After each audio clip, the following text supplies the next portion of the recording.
Oka was born on a stormy night in the quiet village of Otupa, a place surrounded by whispering trees and a river that seemed to breathe. Her mother had waited years for a child, mocked and pitied until she went alone to the sacred stream deep in the forest. There, she wept and begged, promising anything in exchange for a child of her own. A month later, she found she was with child. Oka was born without a cry, her eyes wide, her skin strangely cool and always damp, like she had come from the water.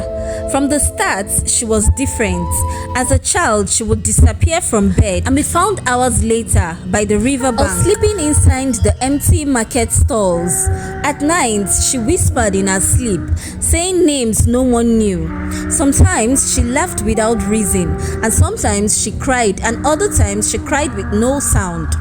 When she became a young woman, her beauty drew attention, but her relationships always ended in mystery and pain.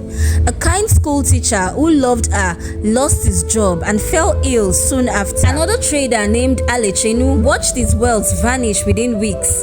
The last was Agaba, a hunter with a strong heart, until he too changed, becoming withdrawn and paranoid, then left her without a word. Oka blamed herself. She began to faint without warning, falling in the market during conversations, even while drawing water from the stream. Her mother would find her on the floor, trembling and wet, her lips whispering things she could not remember. People called her cursed. At night, Oka sat by the corner of their hut, crying in silence so her mother wouldn't hear. Praying to a god she felt had forgotten her. "Please," she whispered, "I don't want to be this way." But the dreams worsened. In her sleep, she stood among masked figures by glowing rivers. One day, she collapsed by the river. An elder woman, Mama Aladi, watched from afar, knew what had happened. The truth unraveled, how her mother had made a promise to the water before Oka's birth, a promise that was never broken. The elder summoned the chief priest, a spiritual man feared and respected, to sever the ancient bond. On the night of the ritual, Oka was taken to the stream, dressed in white, barefoot and shaking. The villagers gathered with drums, kola nuts and palm oil. The chief priest began the chant, calling on the spirits to release her. The river stirred and Oka screamed, not out of fear, but as if something inside her was being torn away.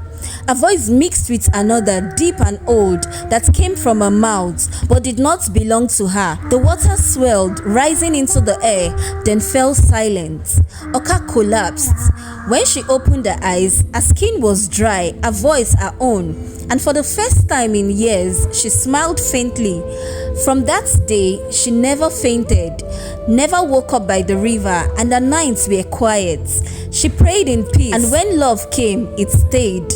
Yet sometimes, when the moon is full and the river swells with rain, villagers claim they hear a soft voice echo from the waters, calling out through the mist, "Oka, Oka," as though the river still remembers the girl it once claimed as its own.